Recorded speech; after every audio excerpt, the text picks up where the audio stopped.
Hi, I'm Steve Gimbert, the host of The Edge of the Universe, which airs on Thursday and Saturday night here on the G-Man Radio Network. It starts at 10 Eastern, and on Saturday night at 9 p.m. Eastern on altradio.org and WHRV in Norfolk.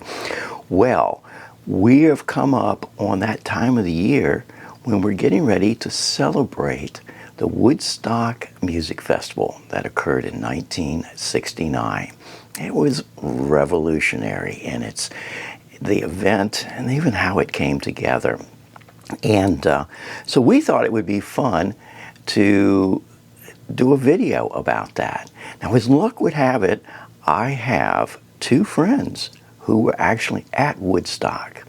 Bob Pullman with Pullman TV, he's from Canada, and Randy Berner, who is the host of the Album Rock show that airs here on the G-Man Radio Network, and he's out of the Pittsburgh or East Coast area.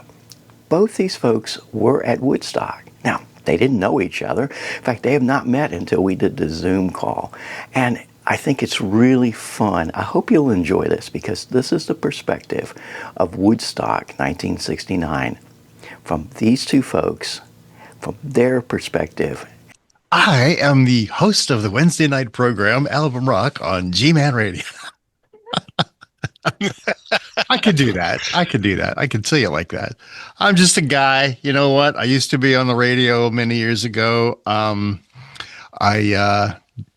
spent 30 years in the radio business, radio advertising, stuff like that. Various radio stations around between Norfolk, Virginia, and Pittsburgh, Pennsylvania, where I am now. I got into real estate about 23 years ago and have seen a lot of stuff. Probably do that till the day I die, and they're going to have to carry me out, I think, to finish up the real estate career. But I do the program, I do the Album Rock program on G-Man Radio and, of course, Alt Radio as a hobby. That's what I do. We try to do a program that is not the run-of-the-mill, oldies, classic rock kind of stuff. We like to tend more toward what has been called the deep tracks. Try to get some oddball things every once in a while. I am not averse to playing the hits. I like the hits, but we try to have an eclectic mix of stuff like that. I started in music back when I was a little wee toddler to learn the piano.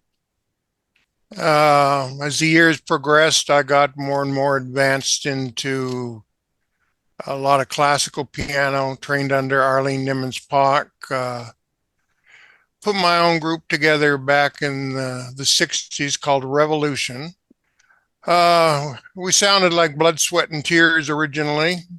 Worked the East Coast of Canada.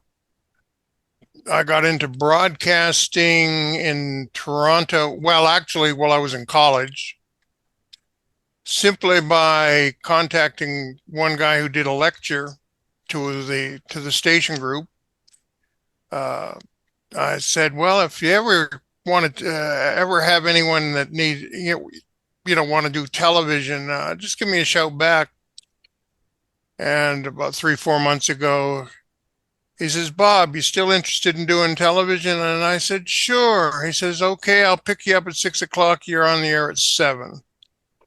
And hung up the phone. And I sat around looking, and my dad at the time, he said, what was all that? I said, I'm going to do the television news at 7 o'clock. He says, but we don't have a TV station in town.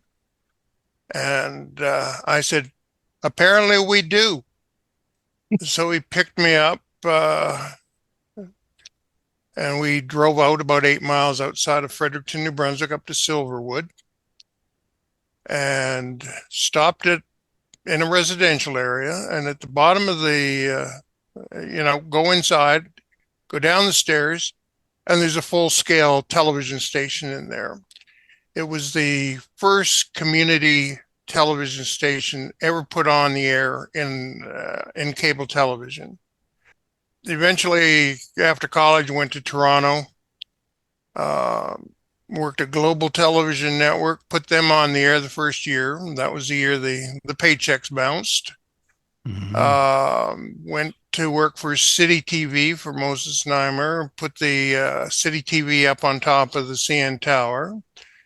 Oh, worked in a variety of different areas in media, got into technical writing, did a little bit of technical writing, went back to do radio, ended up making more money in technical writing, did that for years. And then when the internet came along in 94, set up the first streaming operations for iNet programming.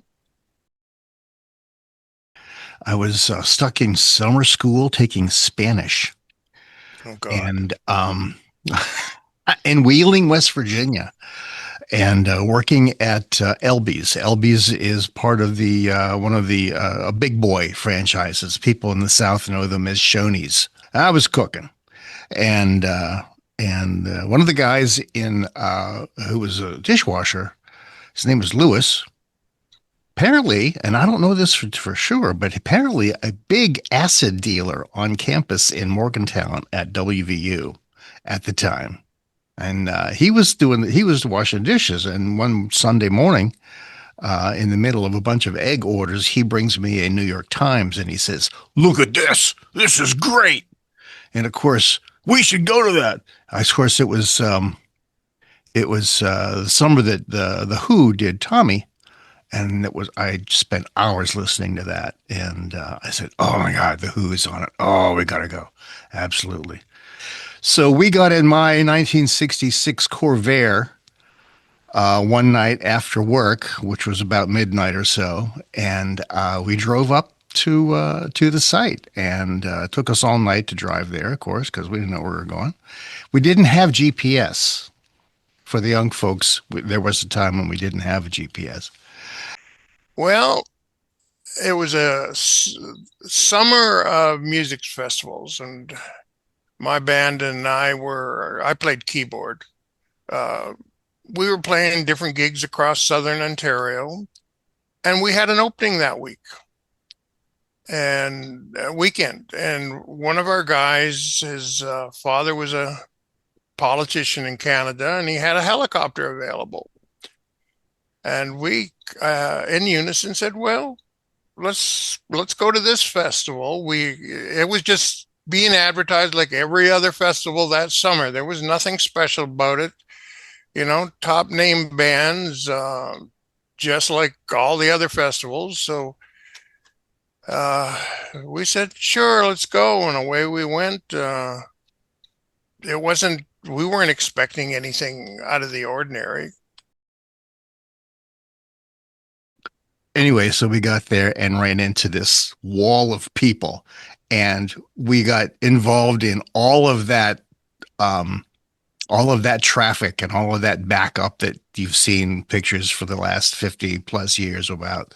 We were in the middle of all that. I finally found a place next to a church, one of those classic little country churches, pulled in there, just stopped and parked it.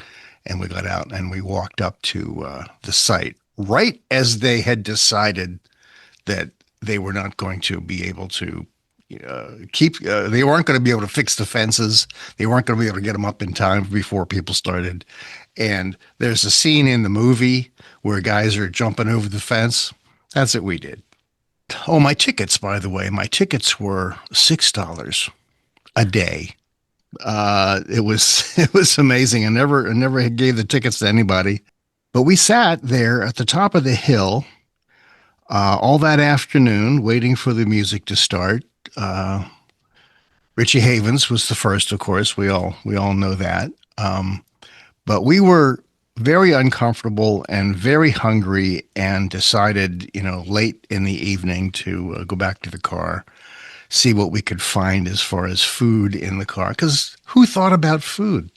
Nobody did. the all the propaganda was about, oh yes, we're going to have arts and crafts in the woods and stuff like that, and this will be wonderful, and we'll be able to, well, food for the people and all that stuff.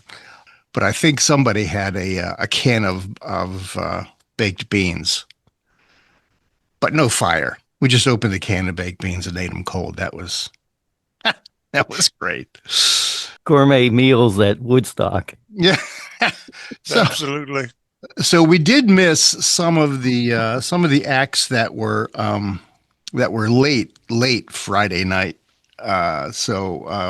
And we missed the rain that night too. That was good because we were sleeping in the car. Bob, where were you most of the time when you were watching the music? Right in front of the stage. In fact, if you pull the album out, Uh-oh. there's, of course, the 3-panel layout. But if you flip around to the other side, there's 3 different sections. And one of those sections has the stage with the artists on and a real up close view of the stage. There's your audience. And if you go the second row, 9 to the right, that guy with the blonde hair sitting down there happens to be me. Wow. So I have claimed a place on that album cover a few times over the years. I have no proof. I just make that up, yeah. It's funny. Well, when Joe Cocker did his thing, someone caught a shot from behind him, and I'm right underneath his elbow in that section. I think Steve has seen that picture, but I don't think he knew I was on the album cover. And then the next morning we get up and we walk back. We find the people that we were supposed to find, which was amazing. Had no idea we'd ever find these people we were supposed to find. Found a spot on the hillside and just sat there till, Sunday night, Monday morning. It was grueling, but that's what we did. Wow. Because we thought, why should we go back to the car? There's nothing back there for us. We can just stay here and in the mud and what's the song? In the mud and the blood and the beer. Mm-hmm. And that was right. No shortages of any of that either. Yeah, exactly. But we did see, for us, the headliner, of course, was The Who. And I stood on there was a plastic milk crate kind of thing. I stood the entire time The Who played because I was not going to miss them at all. And saw the famous encounter with Abby Hoffman that took place. No one knew what that was all about, but Peter Townsend was not terribly happy about it. There was so much wonderful music from so many artists. It was staggering. It's hard to put a focus on any particular entertainer, thinking back over the years, because it was such a collection of phenomenal music. Sly and the Family Stone kind of blew me away. It's just the overall number of artists and the quality of the music and the quality of the sound system. I'd never seen that many groups together at one time. To this day, it's still probably the tops of any type of music event that I've ever been to. Jimi Hendrix, of course, he blew everybody away. I mean, without question. Those who were left by the time he played. Yeah, I was there, and it was kind of like, what am I doing here at this hour, And it was just such a unique experience. I knew it was important at the time, but I didn't think it would necessarily have the impact that that the history books has shown. I think was the thing that I took away the most was we just marveled at the occasion, and everybody kept saying stuff like, this is the greatest thing in the world. This really is a city. No violence. Well, there was some violence, but not much to speak of. People were dying. People were being born. It was, everybody. I think that was the first time that I ever felt like, this really is a generation. It's a movement. It's a whatever, because you get so isolated all by yourself in your little world. And then you go to there and you see 500,000 people just all, moving in the same direction pretty much. And it was a great revelation. A terrific social event. To me, it was just another music festival, in a summer full of them. Just, a great line of entertainment and whatnot. But I don't think we thought of it as, something that was going to go into the history books like it's gone into. It was just a phenomenally good time. And when I look back and people ask me, about it, when they discover I was there, and it's like, oh, praise the Lord, et cetera, et cetera, I still don't think of it like that. One thing I was struck with was in 2018, we drove up there to look at the place. We drove up to see what was going on up there and to see if we wanted to perhaps come back for the 50th anniversary in 2019. We decided not to come back in 2019, but I was impressed with 2018 and looking at this hillside, and I'm going, nah, you couldn't have done that here. This is not adequate. Yeah. And, the other interesting part of that 2018 trip was that we took the tour through the museum there, and first thing the docent said was, "Do we have any attendees in the crowd here?" And I was the only one to raise my hand and say, "Yeah, I was there." And so he kept asking me my perspective on all the points that we talked about in the museum, which was very cool. And I won the hearts of the little crowd of people who were going through that tour at the time. It was fun. It was fun. It was a great experience there. My dad was actually teaching summer courses at the University of Toronto and whatnot, and he was in Toronto, and I was kind of staying in Oshawa, Ontario, for the summer, which is like 30 miles to the east. And the next time we got together, he said, "Did you do anything over the last week?" I said, "Yeah, I went to a couple of music festivals." And he said, "Yeah, you have a good time?" I said, "Yeah, wasn't bad. Wasn't bad."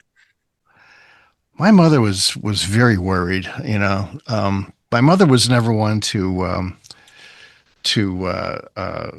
hold back on things that she thought about, but she never ever broached the idea of me being a hippie or smoking pot or anything else, And when I'm sure she dropped down and said a prayer when I drove into the driveway. I came home, you know.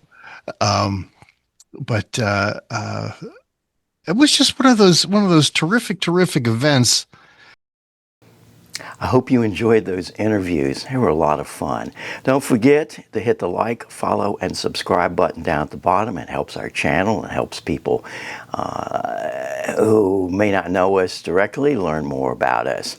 Don't forget, The Edge of the Universe airs on Thursday and Saturday night on the G-Man Radio Network starting at 10 p.m. Eastern, and on Saturday evening at 9 p.m. Eastern on WHRV HD2 Norfolk and altradio.org.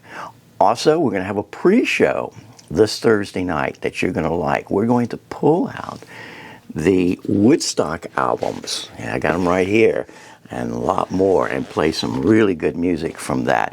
That pre-show will air Thursday night starting at 9 p.m. Eastern. Also, check out Randy Berner's show every Wednesday night. He airs at 7 p.m. Eastern and 9 p.m. on Alt Radio. I'm Steve Gimbert. Till next time, you have a great week.